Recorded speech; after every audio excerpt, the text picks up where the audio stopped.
Welcome to Hail Varsity Radio, the voice of Husker Nation. Insight, opinion, expertise, with the biggest and best names talking Nebraska across the state. Join the show on Twitter at Hail Varsity and at Schmidt_radio. Call in at 402-466-ESPN or 1-800-825-5865. Here's Chris Schmidt.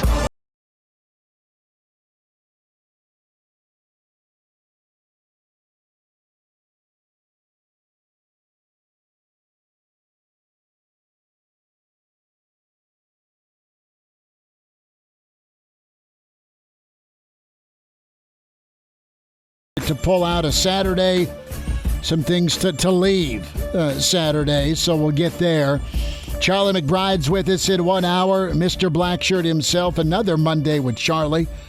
Good coach's take on Saturday. Greg Smith will have the all-important update on the recruiting weekend.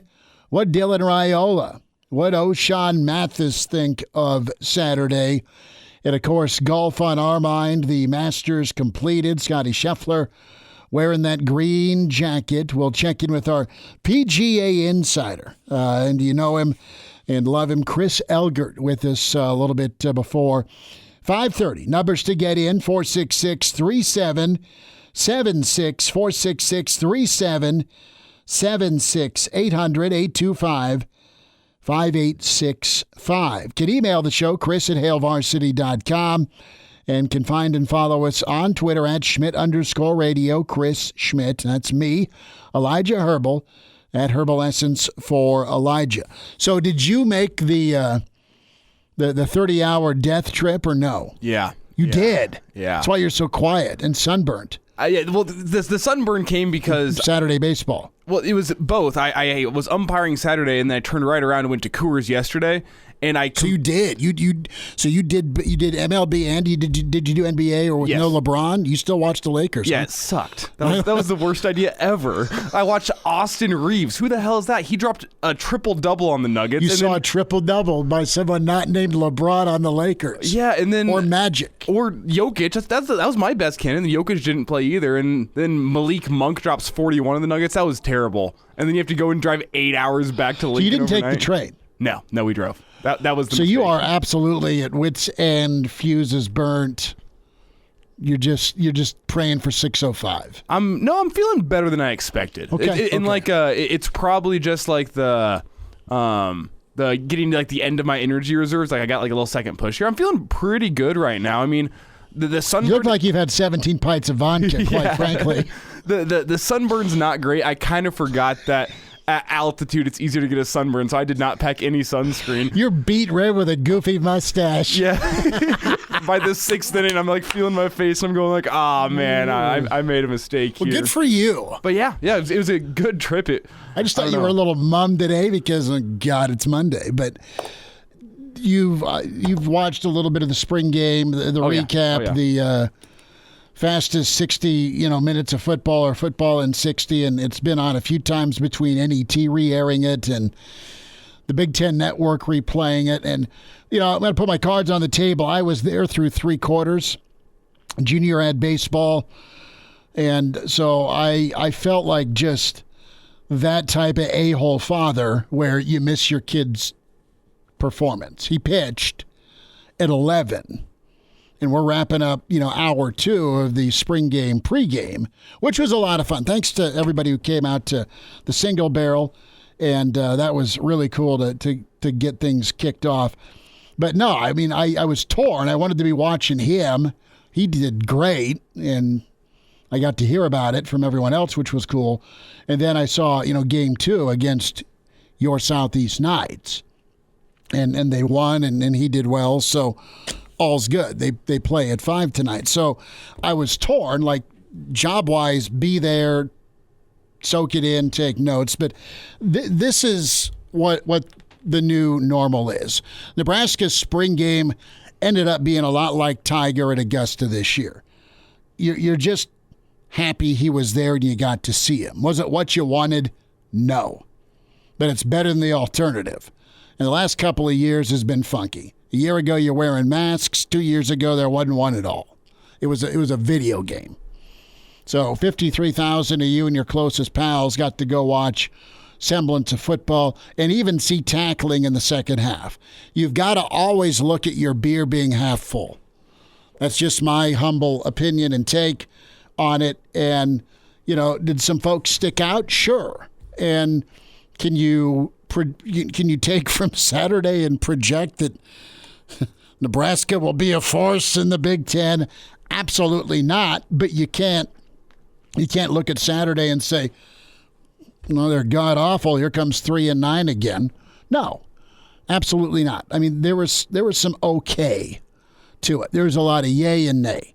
Listen, the thud tackling in the first half, just you're staring at your watch. Get it over with. Let me see what the offensive line can do against the defense. And you did in the second half with a myriad of backups. But what did I see? I saw the offensive line get downhill. I saw some nice running lanes. And I saw some guys do some good things in the back end in coverage. You don't know. We don't know hardly anything other than Nebraska didn't tip their hand. You don't know much other than the offensive line is moving straight forward to engage with said defensive linemen. And then you saw some flashes, right? What flashes did you see? You saw Garrett Nelson look like a completely different football player as his maturation process has continued to grow and get better every year. You saw Anthony Grant, with it being touch football, still bust off a 60-yard run, which was nice. Was he down in the backfield? Maybe, but let it go. He might have been. The point is he jump cutted that bastard and got outside and outran everybody. You saw Chubba Purdy make a couple of throws that were, oh, wow. And, listening to Chubba's postgame, Chubba's only practiced 3 or 4 times. So you see the arm talent, and for him to fit the football in there to Mr. Forgotten tight end of said recruiting class, A.J. Rollins, that could be a nice combination for years to come. Isaac Gifford looks like a beast in coverage. I mean, he's all over. Nash Hutmacher did a good job of stalemating. So those are some guys who caught my eye. Questions going in. We were interested in the QB debuts, okay? Casey Thompson didn't get hurt. That's the best news out of everything. Threw 4 passes. Got sacked a few too many times. Oh, well. We'll talk in Ireland. Difference in the offense. Well, they're more downhill with their running attack. What's the O-line configuration? Don't know. I know that Nebraska's true help is still injured. Okay, at the tackle spot with Turner Corcoran and Big Ted. Because what I saw from Nebraska's tackles in a complete moment of overreaction was not good. Benhart was fine.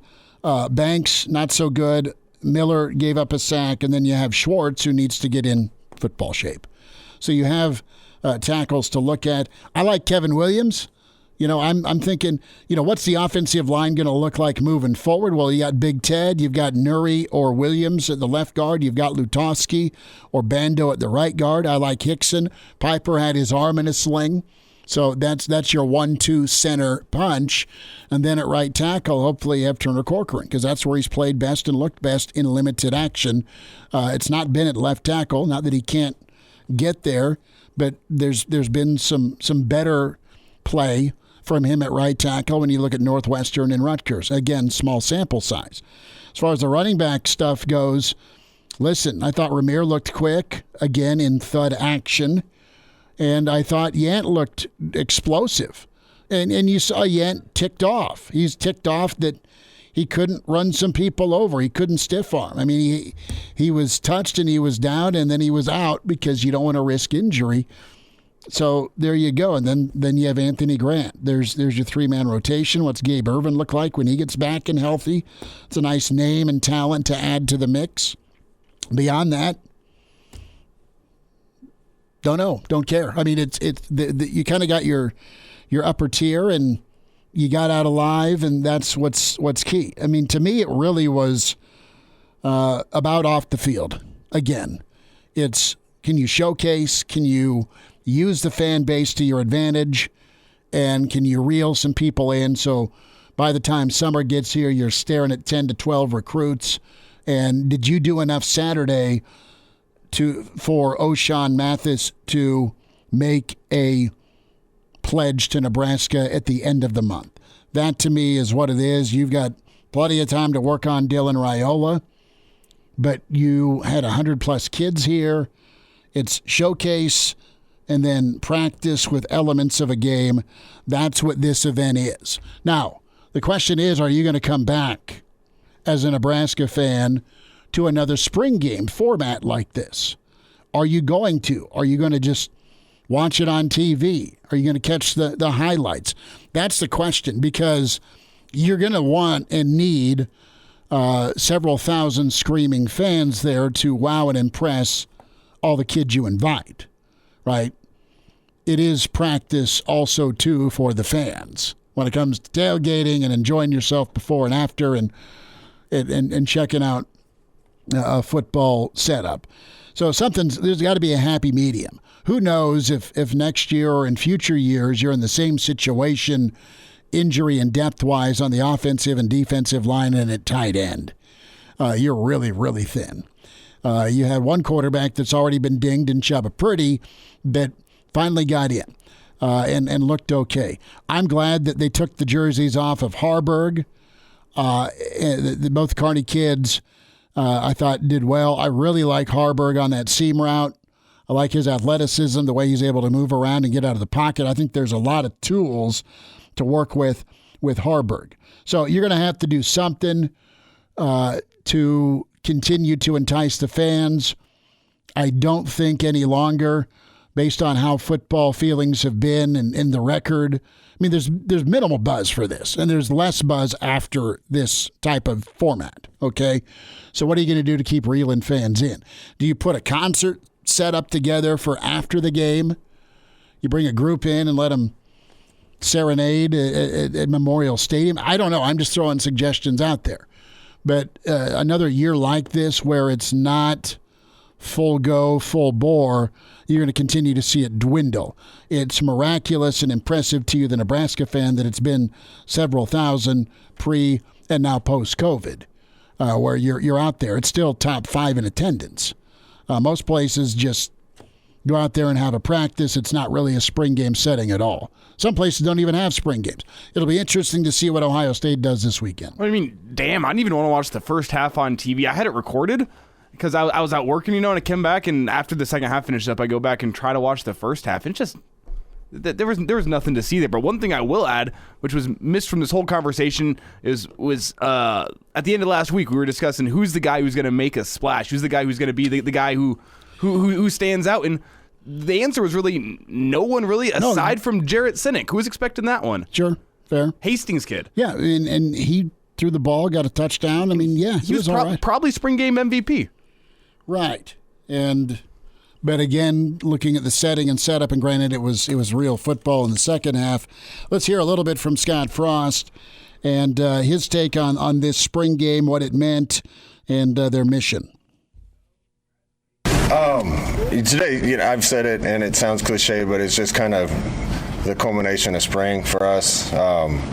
I just wanted to see some guys have a chance to play in front of the fans. What an awesome fan base we have for that many people to show up early in the spring like this and watch, and the environment. It's great being back around them, and I just want to get off the field healthy, and I think we did that too. So we've seen 14 practices of guys doing what they need to do, and the schemes that we're running.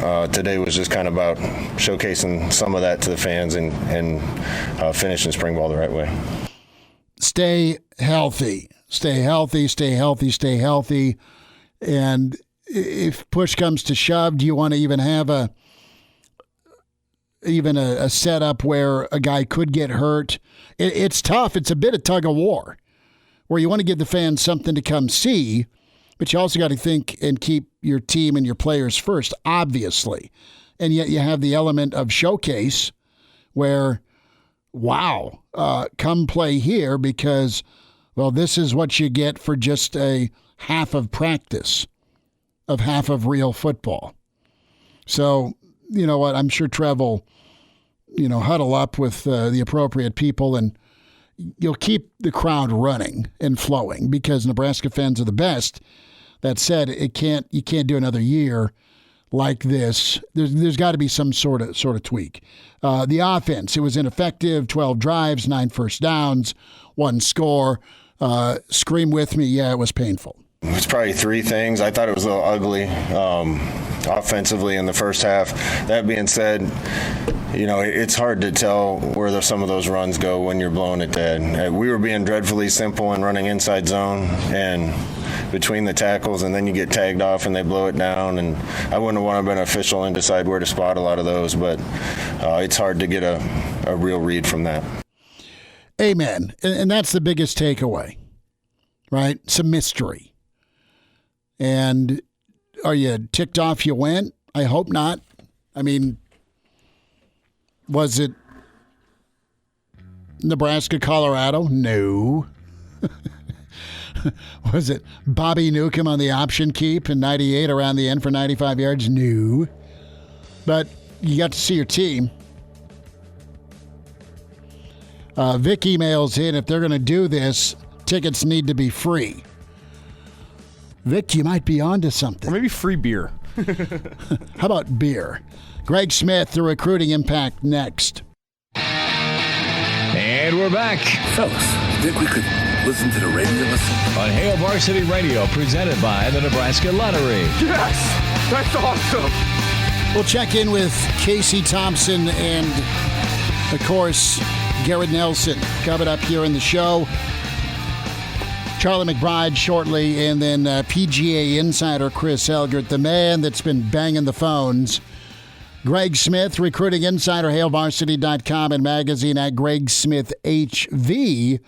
Greg, how many pictures you take on your phone and with your sweet camera this weekend?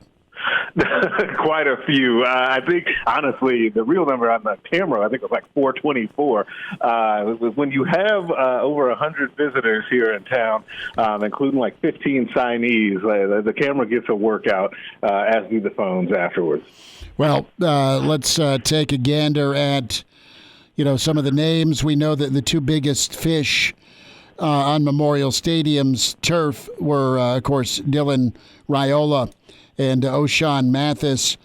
Reaction here. What's the feed, the vibe? What was the attention like? You were down in the thick of it. Yeah, I think the attention was great, if you're those 2 kids especially. They both got a lot of personal attention. Like, I'm not sure I've ever seen, in both of those cases, actually, O'Shawn Mathis down at midfield, like official visitors usually are, but the change was that he had basically a personal attendant from Nebraska kind of with him and his family the whole time, the who's who coming up to him and speaking to him, whether it was coaches, players on the team. Trev Albert spent a good amount of time with him. Jason Peter came up and talked to him for a little bit. So I know he definitely felt like he was welcome and that Nebraska really wanted him. And then you look at Dylan Raiola, he's down there with the family and Dom included, and they're just kind of hanging out on the sidelines, and there's babies being passed to him. There for pictures and stuff. It was a scene down there on the sidelines and on the field before that game. So feedback from some of the kids you've talked to, 100-plus talented kids, some 2023 kids, some portal guys, and 2024 in-state, of course, with Malachi Coleman and Mav Noonan and Sledge, Gatula. Some of the kids are already committed, some are not. You've got 3 pretty high-profile in-state kids as well. What's the feedback been and the reaction? Were they wowed? Was it as a surprised atmosphere for a lot of these kids? Were they overwhelmed in a good way, or no? Was it a little lackluster because it's not as big a crowd as we've seen? What's the read been? Oh, it was definitely not lackluster. I think that even though, it's funny, Husker fans listening to this know that the crowd was not as big as normal. But if you're a recruit coming in for this is the biggest crowd you've seen for, a scrimmage, right? Like, you're not, I talked to kids that have gone to actual games in the fall that there weren't as many people in the stands as there were for Nebraska's spring game, and that was a down year for the spring game. You talked to a 4-star defensive lineman out of Texas, Trey Wilson. I did a video with him yesterday evening, and he was just blown away by what he saw in Nebraska. He also said the thing that I know Nebraska fans hate to hear, which is Nebraska, Lincoln itself blew him away because he was expecting a lot less houses and a lot more open fields. He was really pleasantly surprised with what he saw. But what's important about that, though, is that Nebraska has to get those kids on campus so that you can dispel those myths and rumors, right? Like, if the more you can get them here and show them what Nebraska is all about, what Lincoln and a game day is like, the better chance you get. And so a lot of kids were really impressed with what they saw in Lincoln and what they saw in the crowd with the fan support, especially given Nebraska has been on tough times here recently. Like, the reaction has been overwhelmingly positive from recruits. Now, Greg, tell me, was this game, the visits these kids were taking, was the pitch similar to what Nebraska would be making during, say, an official visit during the fall during a game, or were the coaches able to do different things because of the fact that it was a spring game? I mean, I saw a picture of Coach Frost with O'Shawn Mathis on Twitter as they went to the photo booth that looked like after the game and took some pictures. Was there differences from what the coaching staff could do because it was a spring game? No, not really. I think it's a little bit different in that because there's so many kids here and you have people in different situations, whether or not it was, like Joshua Manning, who I talked to, the 4-star wide receiver out of Missouri. It was his 4th visit to Nebraska over the last year and a half. So he's pretty well familiar with what's happening. So he's seeing kind of the inside scoop of what's really happening behind the scenes, not necessarily just kind of the surface stuff. And then when you have a guy like O'Shawn Mathis on campus, I think, he referenced Coach Frost being in those photos. I think that's the first time I've seen Frost in those photos. I think that really goes to show you how much Nebraska really wants him and is showing him to be a priority. I think we've seen like Eric Chenander or Mike Dawson and those guys in more of these photos than we have Frost. So Frost getting in there, I think, is a good sign, at least for Mathis and the level of attention that they showed him.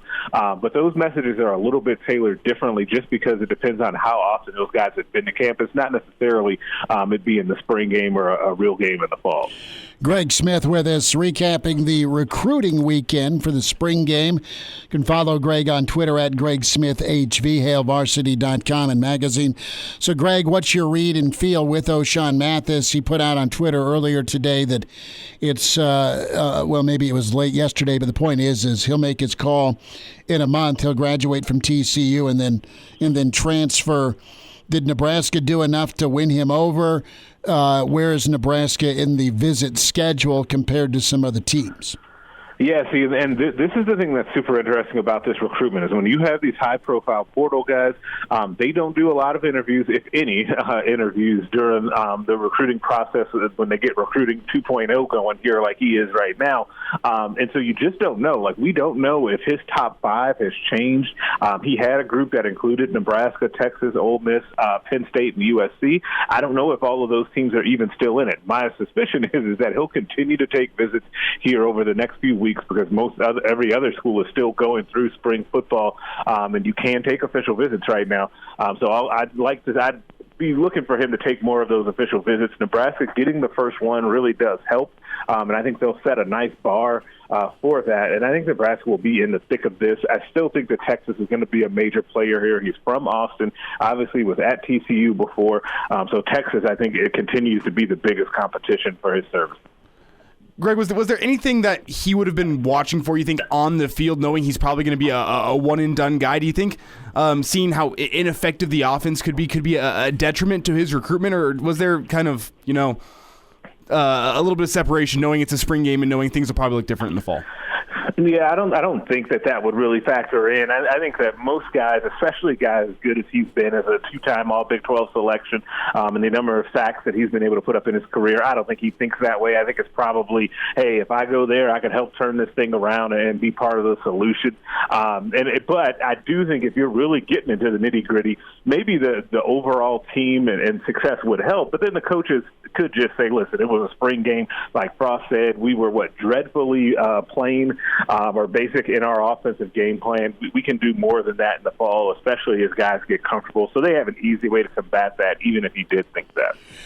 Where does Coach Applewhite fit into this, Greg? I know that, O'Shawn's a defensive guy that started at TCU, and TCU plucked him out of Austin. That said, his old head coach is now an analyst in Austin. Does Applewhite help kind of disrupt that inside track for Texas at all? Yeah, I do think so. And you've talked to me kind of off air about this, and I've told you that my feelings about Applewhite. I think he's a really good coach. I think he was a guy that did not get talked about a lot when Nebraska hired him, and he was pretty unknown. But you don't have to spend much time with him to understand why guys like him. So I think that Oshon Mathis would be a help. That Applewhite is actually on staff here at Nebraska as an assistant coach, as I can't imagine they have a bad relationship. And actually, Applewhite popped up in a couple of those photos as well that Mathis tweeted out. So that's always a plus. Any crossover with him and Omar? That I'm not sure on that. That is a really good question. I would assume that Omar was heavily involved this weekend, just with those guys both being Texas guys.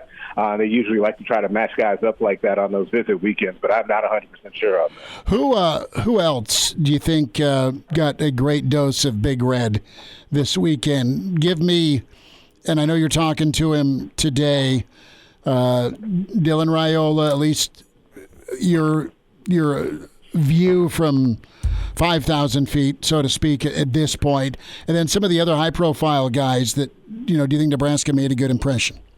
Yeah, I definitely think they made another good impression on Dylan. I think that any time that you can get a guy here and stay like that and can stay top of mind when he's going out and seeing, USC and Georgia and Ohio State. I think he's going to Texas again this weekend. Like, they're facing some major players in college football for his services. So anytime you get him on campus and show, the spring game atmosphere off, that's always good. A guy that I really like that Nebraska had on campus and made a good impression with is Braden Marshall, high three-star defensive back out of Florida.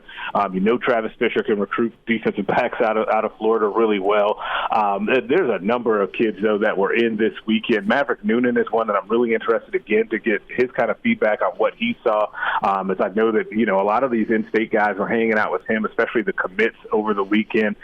You also had a four-star offensive tackle, Bo Hugley, who's actually a Georgia commit. Now, he's listed at 6'7", 290. I don't know if you went down on the field and stood next to him, Chris, but I stood next to him. I was looking up quite a bit. Like, he's all of 6'7", 290. And so he's another guy to Nebraska. I don't know what the chances are there, but the Huskers had a large contingent of guys from Georgia and actually had them stay over. And they got kind of a multi-day trip and were able to really dig into the campus. I'll be real curious on that, too. Greg, you mentioned the state of Georgia. Is that one of the areas Nebraska's trying to make a recruiting hotbed along with, we've seen the efforts of Mickey Joseph in Louisiana, but a lot of players plucked out of Georgia over the past couple years as well. Yeah, they're definitely making hay down there, and I think that when you have Sean Beckton's name is real good down there, right? I think that any time that, Beckton comes up with high school coaches and with prospects, they have a real favorable impression of him. You always hear good things about him down there. And so when he tells a guy, hey, I want you to come check out Nebraska, he's got a good shot at least getting them up here to check it out. And I definitely think Georgia continues to be a key focus for Nebraska. They've done really well down there in plucking players out. There are a number of starters that have come from that area of the country. Greg, about 30 seconds left here. What does the recruiting calendar look like over the next couple weeks and months? We know what's coming up next for the football team getting into summer conditioning, but what's coming up in recruiting? Yeah, so right now, technically, you can still do official visits right now. I don't expect Nebraska to have any for the next few weeks here until we get to May. I think May is when Nebraska will start to pick those up a little bit. I reported in Big Red Recon last Friday that four-star offensive lineman Caden Green will be in town May 20th, I think, for his official visit. And then we got camp season. That's always a fun time with Friday Night Lights and all of that. So there'll be plenty more on the docket this summer for Nebraska recruiting. Greg, 10 seconds. Malachi Coleman, how did it go this weekend with him? He did not come to town. I think he was in Oregon this weekend, actually. So we'll see how that goes. But I still feel good about where Nebraska is with Malachi. But he's got no shortage of options right now. Good enough. Greg, we'll do this again. Good stuff this weekend. Thanks for the time. Hey, thanks as always, man. All right. That's Greg Smith with Hail Varsity. Chime in 402-466-ESPN or email the show, Chris@HailVarsity.com. Just try me. Back to Hail Varsity Radio. Thanks for hanging out. Hail Varsity Radio, presented by the Nebraska Lottery. Chris Schmidt Elijah Herbel. Good stuff from Greg Smith. The podcast will be up on ESPNLincoln.com on demand, also on the Twitter handle. And we'll have a SoundCloud of Mr. Greg and the weekend that's been as Nebraska stays in hot pursuit recruiting-wise. Numbers to dial up, 466-377-6800, 825-5865. Coach McBride's take on Saturday. In less than 20 minutes, we'll dive into some Masters thoughts with PGA Insider Chris Elgert, as Elgert also, of course, recruited and coached Zach Johnson. He has a couple of green jackets in his collection. Garrett Nelson was one of the guys that caught my eye, probably caught your eye, as he has embraced the leadership and role as a homegrown in-state kid. And, you know, Dolman threw out a take early in the Scott Frost era that the most important recruit, perhaps, was Garrett Nelson. Proud Scotts Bluff kid, but an in-state kid. And it'd really be cool for Garrett, and I know Nebraska fans, if you watch this maturation process come full circle with, you know, all Big Ten type level play. You've seen the wild man motor. You had the mullet, and then you had more reps, and now he's been disciplined, and he's been a guy that gives maximum effort when he's had more time on the field, and he's played early in his career. Well, now it's that next step is, you know, being a difference maker, not just a body. And he has turned in at least the hope for, when you listen to him after his spring game, is to be a difference maker on and off the field. And you have sorely missed vocal leadership on defense over the years. That's what is that is your difference maker that makes a football team special on offense and on defense. And Garrett Nelson's a guy that his talk is going to be appropriate in the sense of always encouraging guys, but also the accountability factor of it. And then to watch his level continue to increase, because he looked faster and quicker.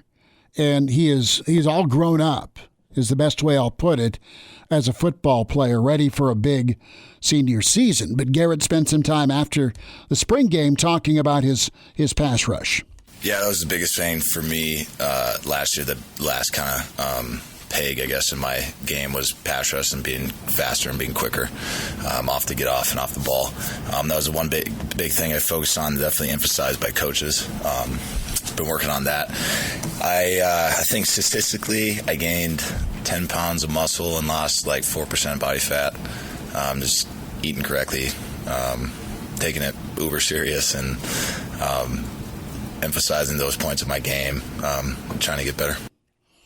Guys that are young are going to listen to him when he makes that sort of commitment off the field, like taking it serious all the time. Guys that are peers of his are going to listen and buy in if they see him performing that well. More from Garrett Nelson here on his progress personally. Yeah, the quickness is definitely there, and it has been throughout the spring. I wanted to keep getting better, and as we start playing in the Big Ten with those first-round tackles, I want to be able to do that against them as well, just to cement myself and cement the edge guys as a true threat in the Big Ten nationally.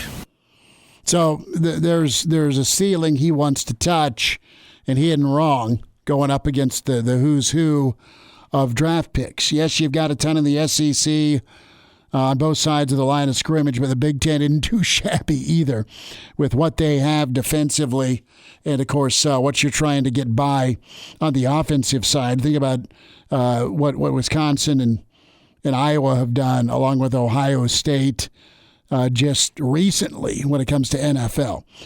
Garrett Nelson touches on the growth of the defense, because that's the question mark. Where can they be compared to last year, and are they going to be better?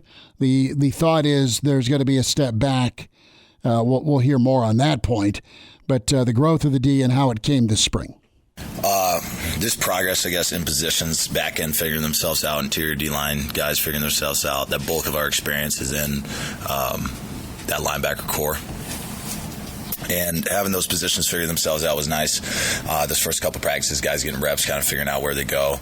The biggest thing, I guess, progress-wise this spring was, along with the football piece, was just the get-togetherness. This has kind of been the closest team that I have been on in college. The camaraderie, the guys, across units, across position groups, truly loving each other and caring about each other, checking, hey man, did you get banged up, go get checked out, hey, make sure you're eating, drinking, do the right things, guys calling each other out, making true accountability just with the little things in the locker room and around the offices, but also with football.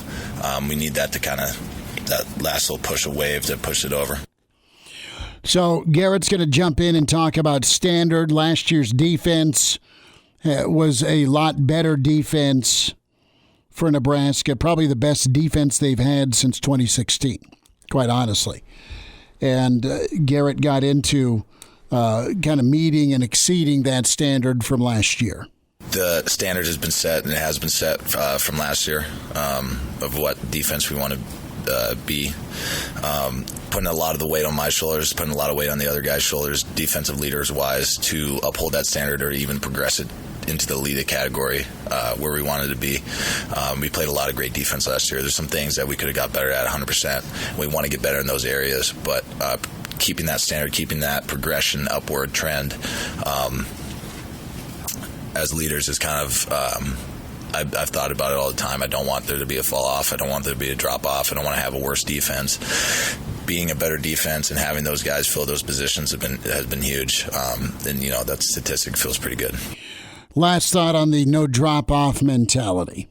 Talk about it all the time. I emphasize it in practice and in our position groups. We're not going to start down 7 in a game ever. We don't want to. That's our mentality. We will put it to them every play, no matter who's in there.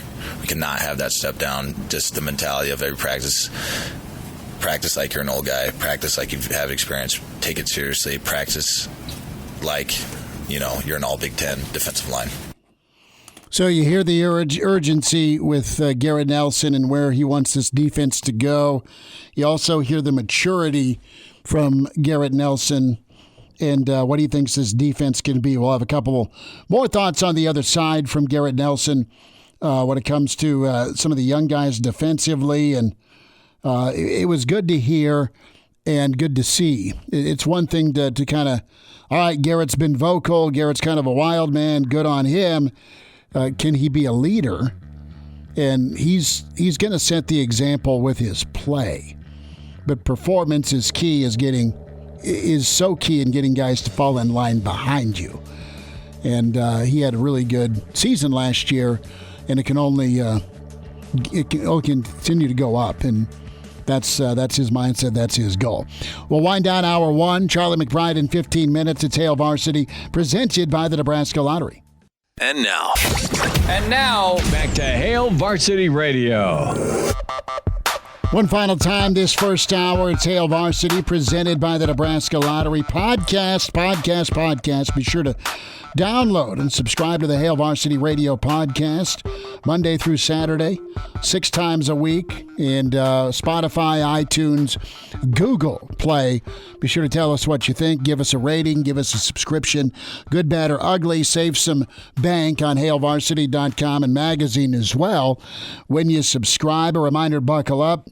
Get that seatbelt on. Game preparation and repetition predict success and winning. Drivers and vehicle passengers who always use their seatbelts will increase their survival chances if a crash should happen. Remember to always buckle up. A message from the Nebraska Department of Highway Safety Office. What would one more sack mean for this Nebraska defense? What's the defense need going into 2022? They need more turnovers. They need to be better against the run.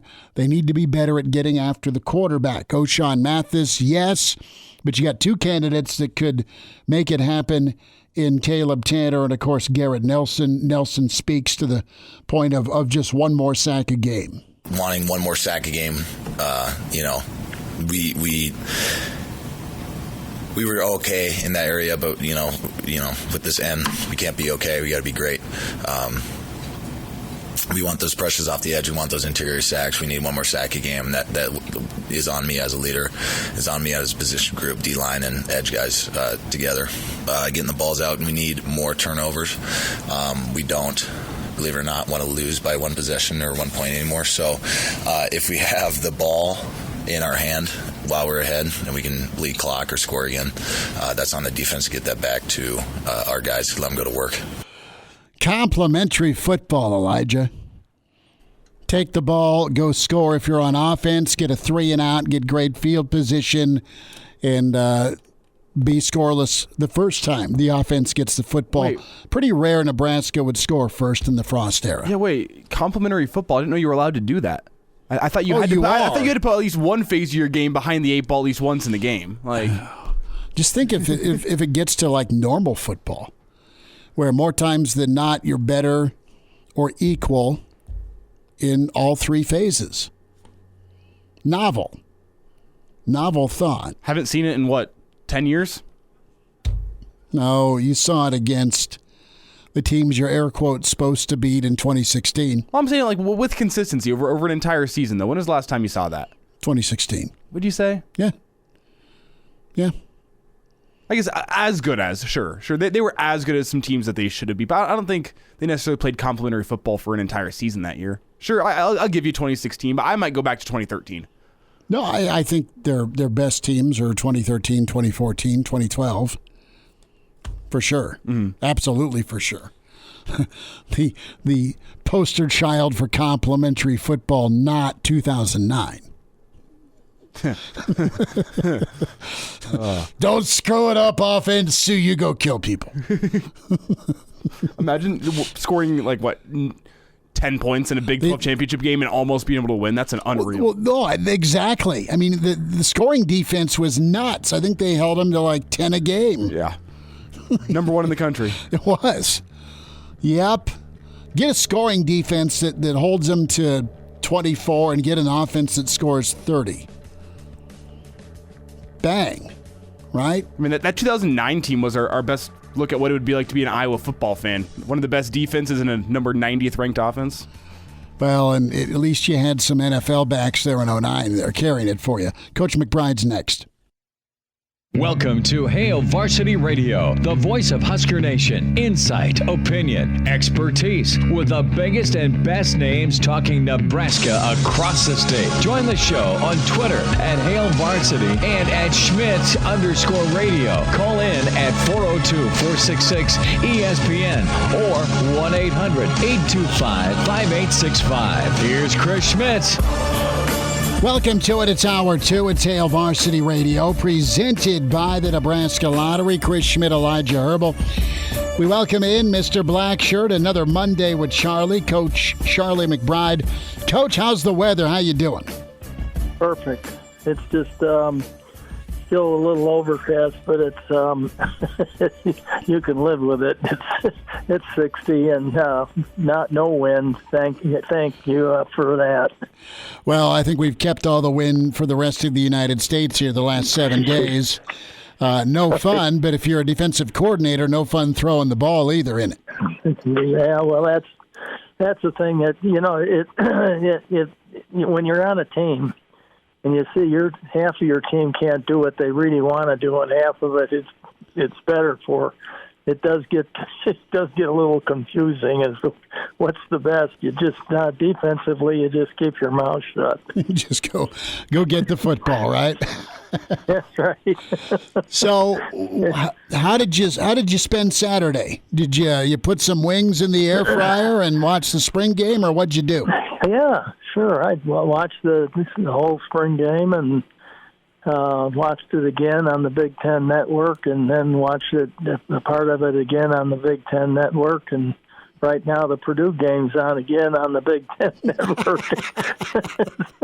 So if you want to see enough football, but most of them are doing pretty much the same thing that Nebraska did this year. Was the first half kind of banging around a little bit, thud, what you'd call it, and to just run plays, get timing. It's a little hard for the defense because, you're kind of just you're there. You're supposed to wrap them up, but it always scared me about getting guys stepped on each other and trying to hold back and somebody hits you in the back of the legs and stuff like that. But when you're going full speed, your feet keep going, so it's a little bit better. Well, did you see some things you liked? What are some things that you took away Saturday with the thud first half and then, of course, tackle football in the second half? Well, I think they protected a lot of the players, and I didn't know which ones are hurt and which ones weren't because, you're looking for certain players and you don't see them for a while, and you wonder if how many guys they had injured. You probably know better than I do. They had a lot of guys dinged up. Yeah, and I noticed that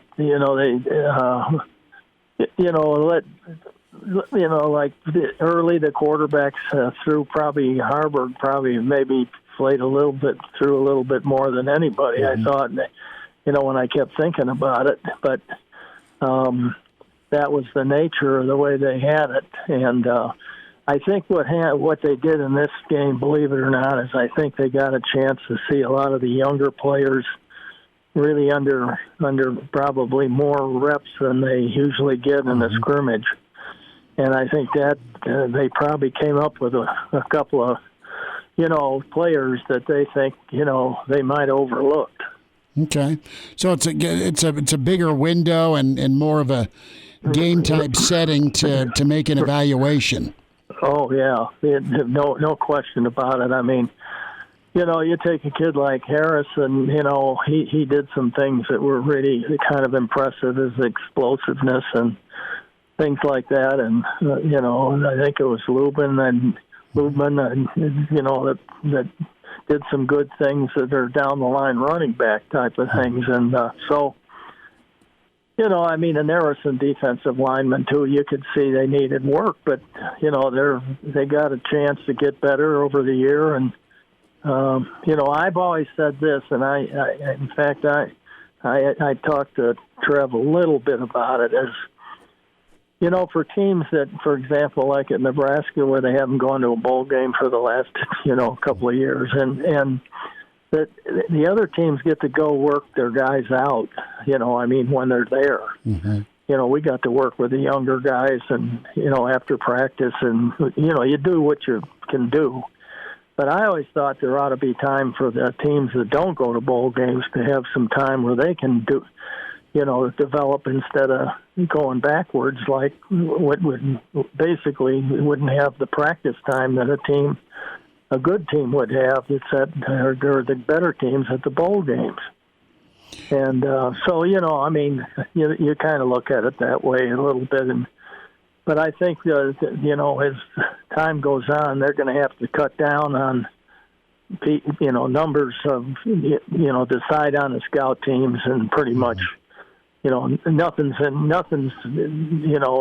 in stone, but, you want to try to get your guys that you're really going to work with right now that, who are the guys who we're looking at for next year and who are the guys we think in a red shirt or whatever the case is. Charlie McBride's with us, Varsity Radio. Coach, I want to flip it over to the offensive line, and again, thud versus tackle, but what differences did you see out of the offensive line? What did you like? Well, I think the kids were staying with their blocks a little better. They did a better job coming off the ball. I've heard them even mention that before the game, that they felt like they were, coming off the ball better. And of course, that can always improve the better. I always looked at it as I talked to offensive linemen in the beginning, you want to try to take away 50% of the neutral zone. Mm-hmm. And if you can do that, you got a good chance to beat the guy. If you don't, you may end up in the backfield. So, and the same thing goes defensively. You want to take away 50% of the neutral zone or be in a position to neutralize it and what we call squeeze them down, squeeze the gap of your responsibility and things like that, if it's just a simple base block. But so you work hard on some of those things. But I saw guys that were still. I think we need to work on a separation, which is a simple thing to say, but. You got to get your hands and working a lot of times, how they bring their hands up from the ground and so on and so forth. And a lot of it has to do with their stance. A defensive lineman usually is a little more forward with more weight on his hands probably than you'd weight on an offensive lineman.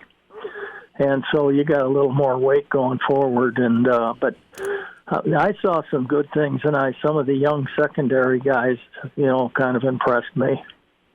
Coach, when you're looking at that D line, it was really a good battle between the offensive line and the defensive line in the running game all day. But it felt like the one defense had a really good day with the pass rush. And I just want to get your take. Do you think that's a positive sign, seeing that the defensive line is improving there, or is it bad for the offensive line?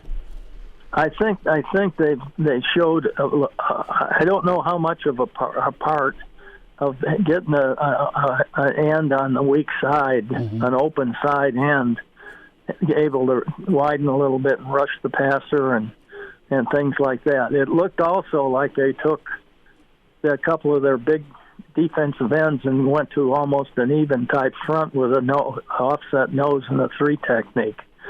And then I don't know how they adjusted on the outside, how they're going to do it, because they probably didn't show a whole lot, exactly where the alignments were exactly. But I noticed that they were getting a little more pressure off the split end or the weak open side. And so they're doing some things there. But there's a couple of times, when you see things that I never did like what they call a 7 technique, where you play on the inside, kind of the inside shoulder of the tight end. And I think they did that some with their linebackers or their tackles or their ends. I guess we call them tackles. They're actually called ends. They're using the pro terminology, I think, where you have a nose tackle and then 2 defensive ends, which are actually the old tackles, they called them, in the odd front.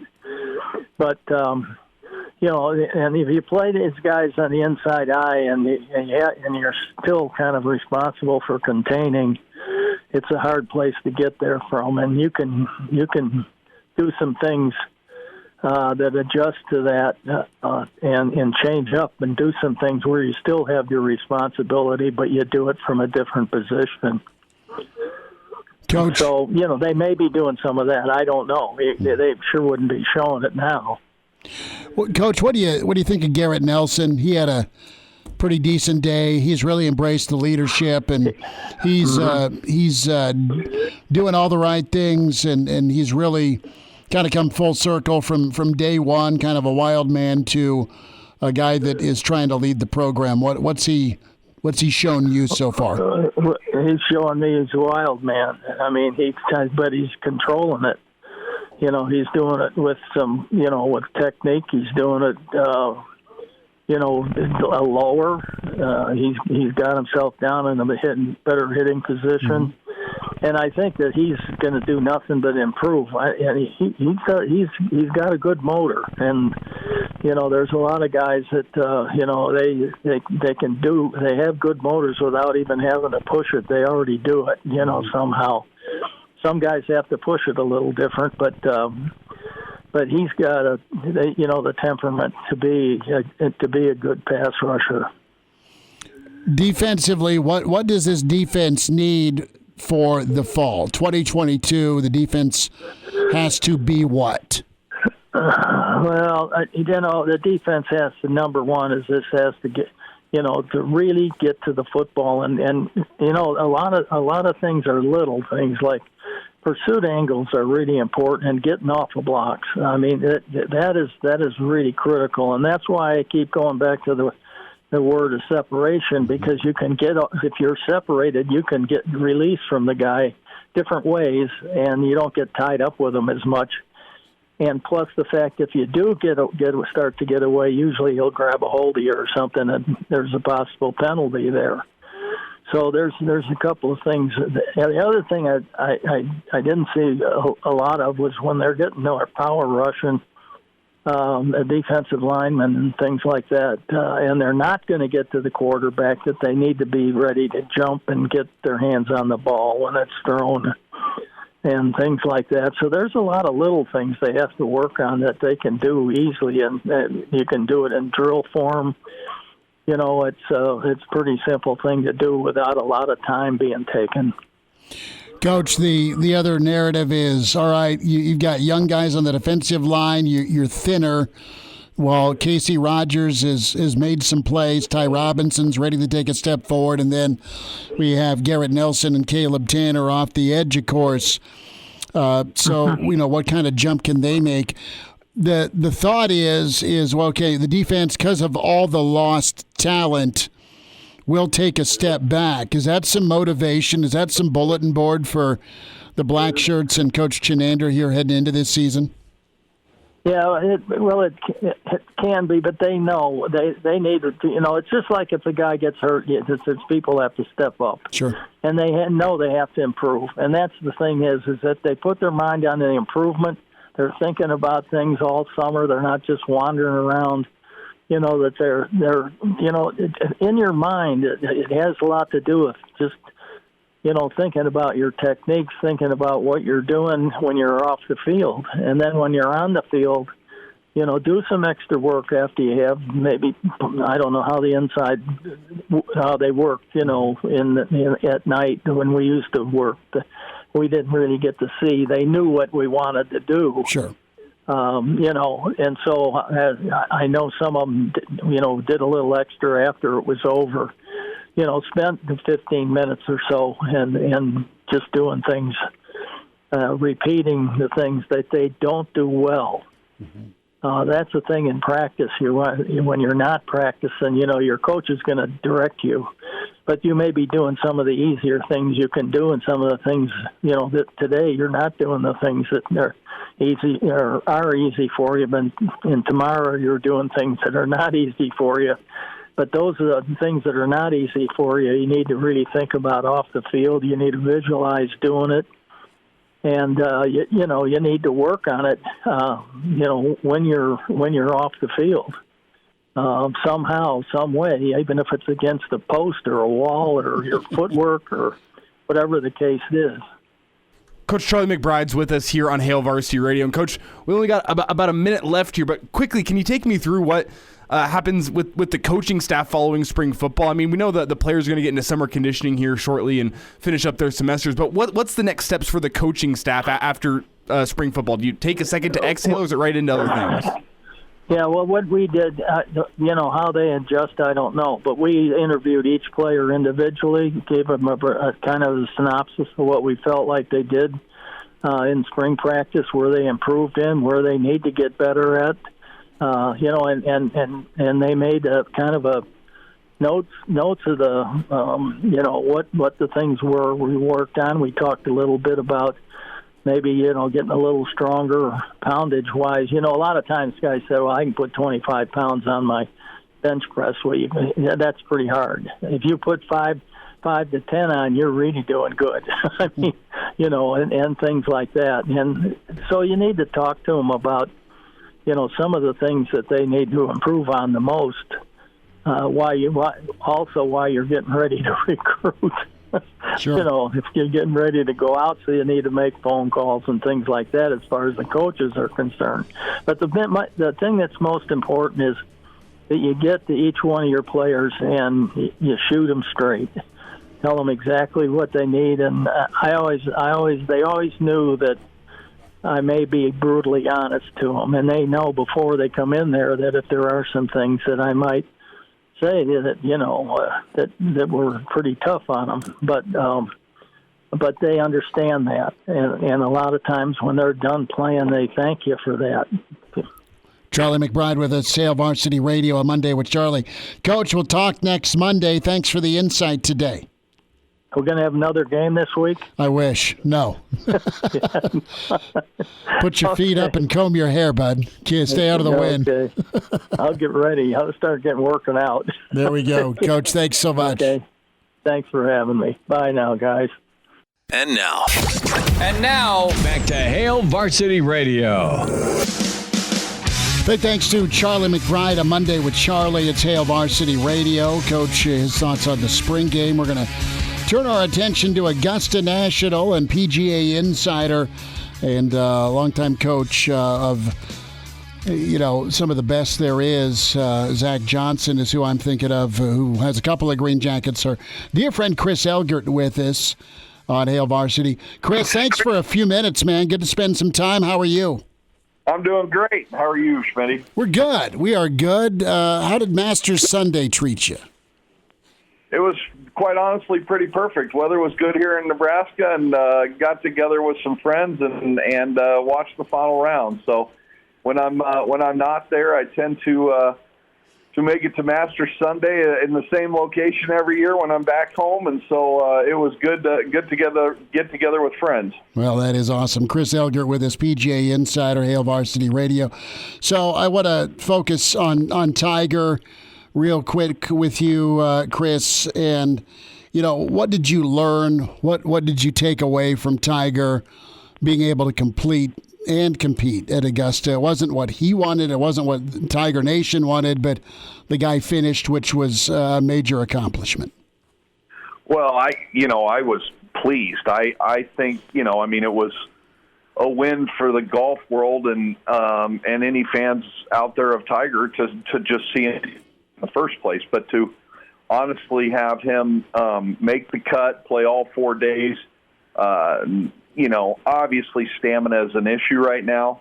And you can see that with the scores as they got higher, progressively higher through the week. But to be honest with you, the things that looked rusty are things that I think he'll turn around real quickly. His putter was just, he had one of the worst putting rounds he's ever had on Saturday, including 4 3-putts and a 4-putt. And he's one of the greatest putters in the world. So that'll come, and I think the rest of it, I think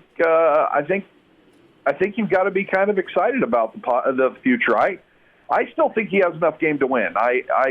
He's the strongest mental player I think we've ever seen in the game, and he obviously has the pop still to hit it out there with these guys. And so I think as he continues to improve and continues to build strength and stamina, I think he'll compete. I really do. I think he'll win again, and I think he'll be in the hunt here sooner than later.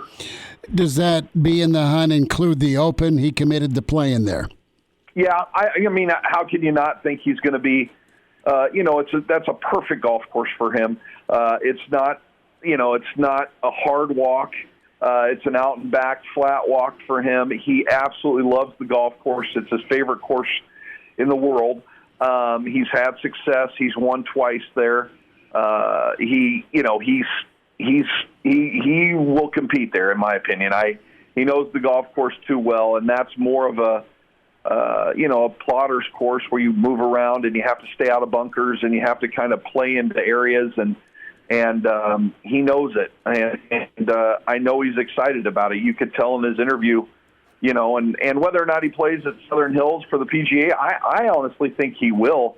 He didn't commit to it, but he also didn't immediately leave it out. And I think if he continues to, to build some strength and some stamina, I think that's a golf course he could walk. It's just whether or not it's going to be hot and how much that'll take out of him too. Chris Elgert's with us, Hail Varsity Radio, as we're talking PGA, the Masters, PGA Insider with us. Going to turn our attention to Scotty Scheffler, his first major. He gets the green jacket. What does that moment do for a pro?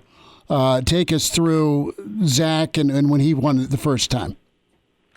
Well, I mean, first off, it fills his bank account. So, I mean, that's a, lifetime. That's probably $100 million win. When you think about all the endorsements and all the things that, that makes him relevant in the game for the next 50 years.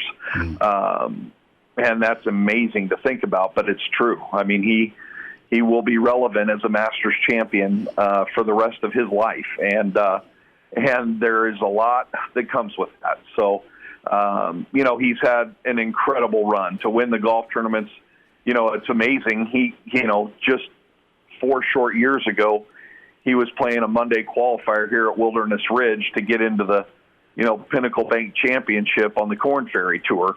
And that was July of 2018. And here we are, not even 4 years later, and he's went on this just historic run. And to win, I'm impressed with everything about his game. He does everything well. There's not anything that he doesn't do well. He drives it long. He drives it straight. His iron play is good. His chipping is incredible. He makes putts when he needs to.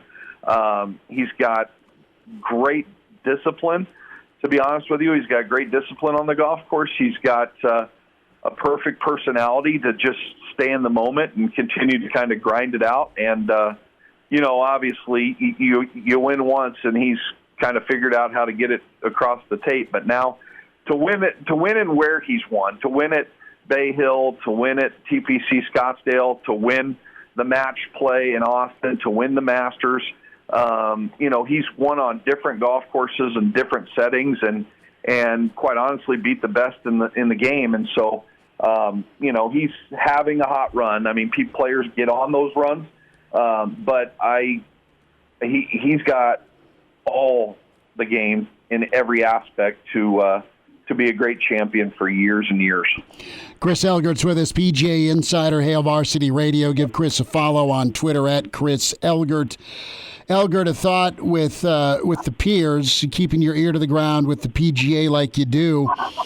How do the Scotty's mates feel about him? What's Scheffler's rep with the other players? It's really good. He's just a solid, likable guy. He's very involved in the Bible study program. He is, married at a young age. He does it the right way. You don't get to number one in the world at his age without having good feet underneath you and a good support system and a great team. But the players all love him, and he's going to be on all those teams. I know Zach is excited about having him play for him on the Ryder Cup, and obviously that's a guarantee at this point. And that's true of a lot of these young guys. Victor Hovland, and I mean, he's obviously not an American, but all these young players like Colin Morikawa and Victor Hovland and all these players that are up and coming right now, Sam Burns, and they're just talented. And they're seasoned. They've won so many times at every level that winning is normal for them. And we're seeing what Tiger Woods has created. To be quite honest, going back to Tiger, and that he made golf cool. And so now you're seeing the athletes that you wouldn't necessarily see in the game playing golf. And on top of that, the junior programs out there, the AJGAs, the Hurricane Tours, all of the junior tours that are going around to give these kids opportunities at 10, 11, 12, 13 years old, and they're ready to win now. When they get out there at 22, 23, 24 years old, they've won, in some cases, I know they said Scotty Scheffler had won 90 out of 155 events and junior events. That means he's won over 100 times. And so he's used to making putts. He's used to being in that cauldron and feeling the pressure and having your hand shake and enjoying that moment. And, and all of these young guys have done that. And so it's the PGA Tour is in an incredible place because they've got guys like Tiger Woods and then they've got a lot of, 30-year-olds, the Rorys, the JTs, then they got Dustin Johnsons and now they've got the 20-year-olds that are just coming like crazy. And so there's 30 or 40 guys. I thought it was the most open Masters to win in a long time, but obviously the guy who came in playing the hottest ended up winning.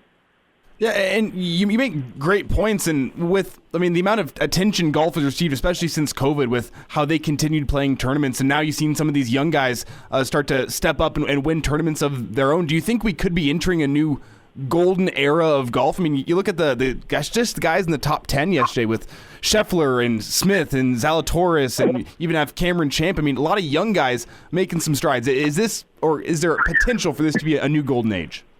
I do. I absolutely do, and we're seeing it even at the younger.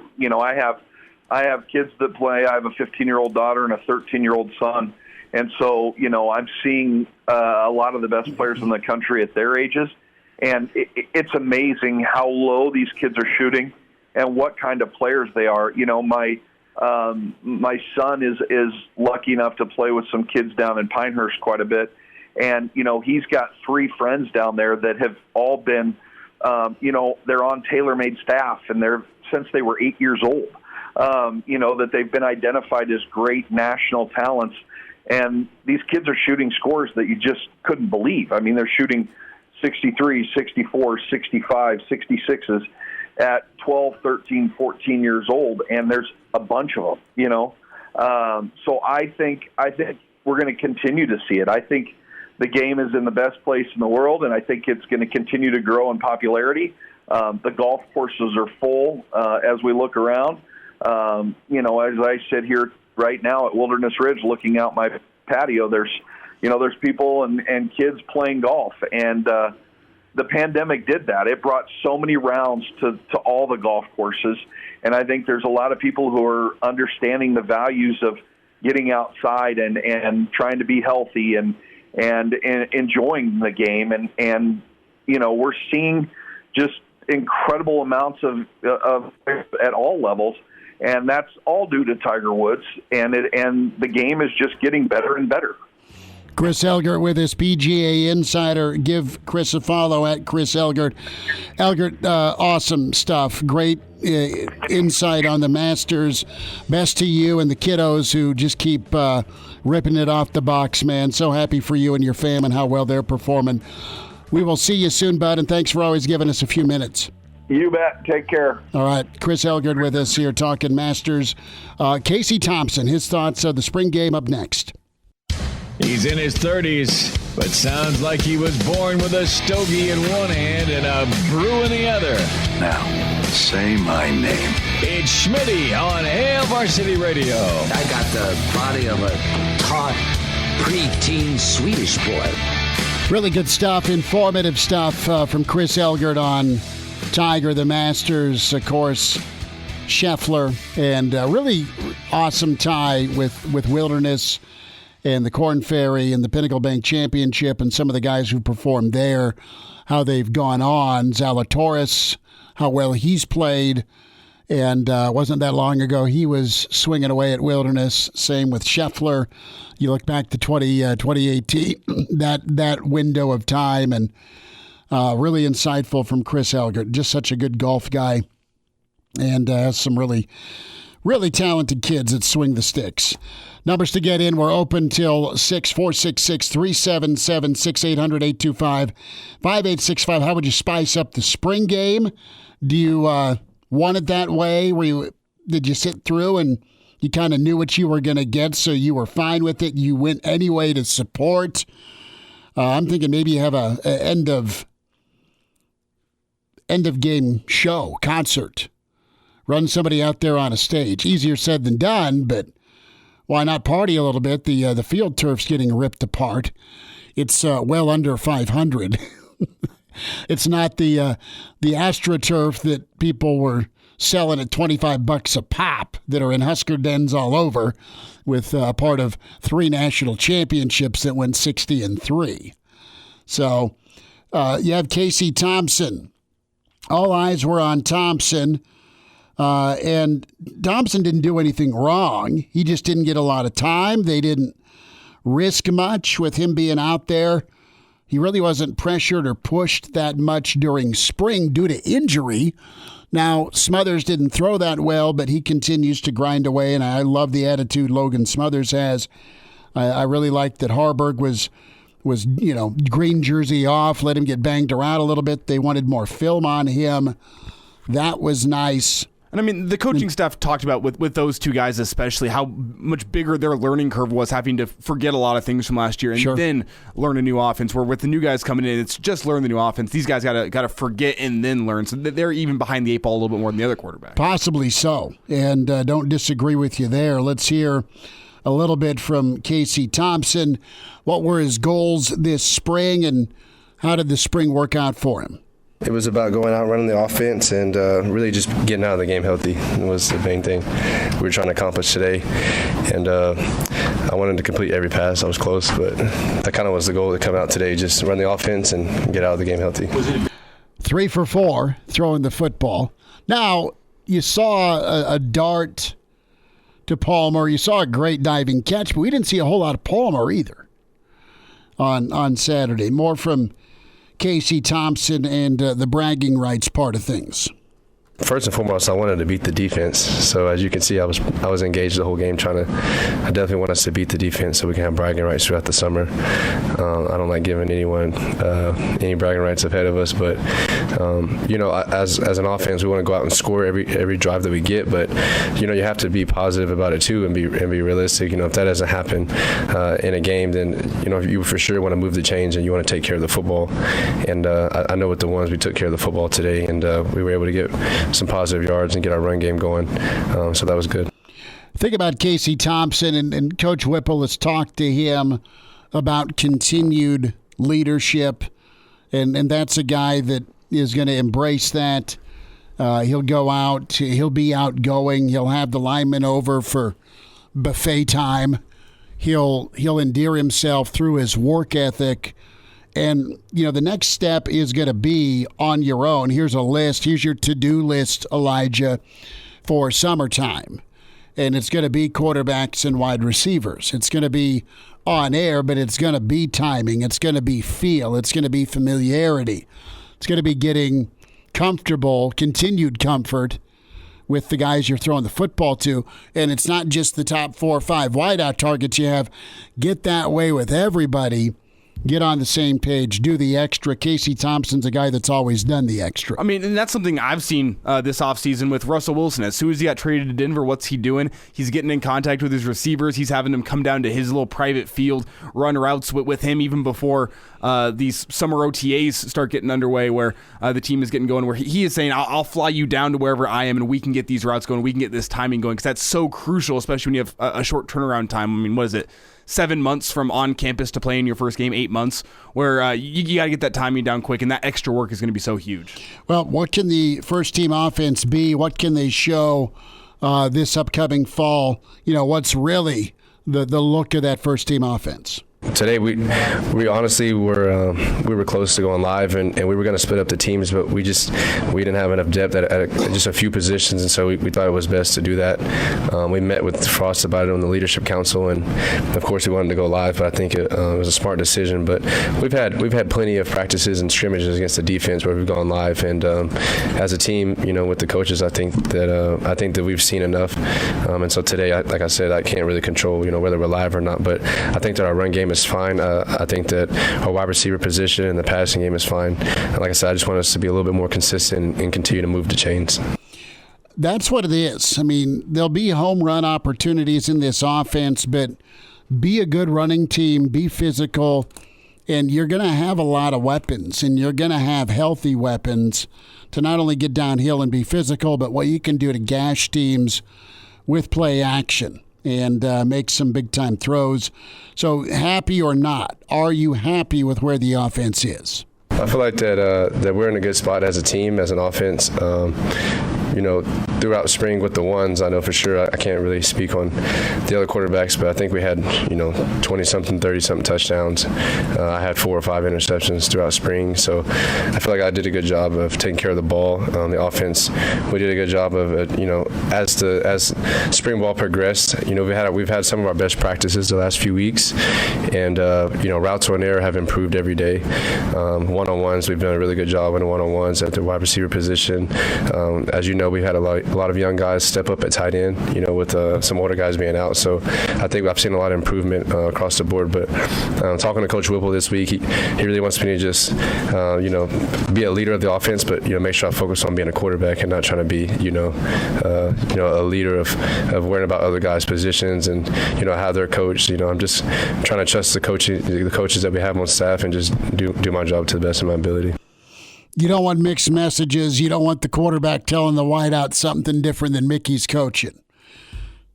In a nutshell, last thought here from Casey Thompson, the pass rush. What do you think of it? I've never gone against any pass rush in the Big Ten, and to go against Garrett Nelson and Caleb Tanner and some of those guys that we have coming off the edge, I mean, they're very good players, and so we have to give them the credit that they deserve. But today, I felt their presence a little bit, but as long as I can maneuver the pocket and move around a little bit, I usually can find a completion and find a way to get the ball off. And then when I need to, I'll scramble. But Garrett and the defensive line did a really good job today. And like I said, hopefully that will improve on blocking those guys. But it's also a good sign for our team and for our defense that we're going to have good pass rushers. That's the look. The reality is they didn't even have to count to 5 Mississippi. They got in there. They tagged off on you before you could get by them. So we'll see if it carries over. But spring, we put a bow on a Monday spring game reaction. Hail Varsity, presented by the Nebraska Lottery. Miss us? Come here, brother. Give me a hug. Bring it in for the real thing. We're on call for you. Catch the podcast at hailvarsity.com, the ESPN Lincoln app, or download them on iTunes. Saddle up, partner. Back to Hail Varsity Radio. One final time, be sure to check the podcast out and subscribe to us. Give us a rating, good, bad, or ugly. You're welcome to do it. Spotify, iTunes, Google Play, Hail Varsity Radio. All sorts of good stuff with the Hurrdat and Hail Varsity Network. Of course, Straight Up Breakdown podcast, Greg Smith, Aaron Sorensen's podcast, Brandon Vogel's podcast, Damon Benning and Jacob Padilla, Dr. Petey, Derek Peterson. I mean, just a group of folks that love doing what they're doing with Hail Varsity. And, subscribe to it and check out the Hurrdat Media family, Schick and Nick, the Nick Baugh podcast. So all of it for your listening pleasure. Spotify, iTunes, Google Play. Viewing pleasure, not so much. 19-1. Yesterday was, a bit of a piñata Sunday. Here's Will Bolt after the ball game yesterday. And not good. You're swept by Rutgers, who is good. And your pitching will need to rally in a hurry. Here's Coach. Not a lot of good swings. No, not a lot of good swings. Had a couple of opportunities. We get picked off on a 3-2 count where, you got to see just little stuff like that just we've repeatedly done offensively. And obviously not a lot of barrels, a great day to hit. Just a poor performance. I can't appreciate our fans more for showing up. And, we just didn't get it done. It was obviously a tough day. 19-1. Not 19-0, 1996, but 19-1. Yeah. And you have a 10-run inning, that can get a little ugly. So they'll regroup, and Creighton comes to town, and, you owe them a little payback. Now, the good news, it'll be 84 degrees tomorrow. The bad news, winds at 40-mile-per-hour gusts. So, ooh. And possible thunderstorms rolling in tomorrow night. Yeah, it might be a little hail. Well, I mean, Nebraska really didn't play that poorly this weekend until the last 3 innings of Sunday. I mean, they hung with Rutgers. I do believe battled back Saturday. I do believe after watching, the series, Rutgers was the better team this weekend. Nebraska probably the better team on paper. It hasn't come to fruition, and that was the performance we've come to expect from Nebraska this season. Rutgers outplayed them this weekend. They didn't outplay them by 18 runs on Sunday until the wheels really fell off late. So it was disappointing, but not entirely unexpected. So the reality is this: your top dog KP is dinged with arm problems. Buns dinged with arm problems. Jelkin is a guy that has a lot of upside that's no longer part of the party. And some of your younger guys are struggling. There is an adjustment when you are called upon to be the guy or part of the rotation, that you got to come in and do work in conference action. And some guys are ready before others. And Nebraska has their work cut out for them. And again, taking care of the baseball, it's been an ongoing theme. And we discussed before the season started whether this was going to be a reload year or a rebuild year. We were leaning towards reload. Might take some time for this team to get into it. And now it's appearing as we're a little over a month into season that this is not a reload season. This is a rebuild season for Will Bolton crew. Well, you just want him to snap out of it, stay tough. You got to be tough between the years to compete at a high level in baseball. It's been a tough season. Tomorrow, Steve Marek will check in with Coach Kaczynski, Mitch Sherman on Hail Varsity.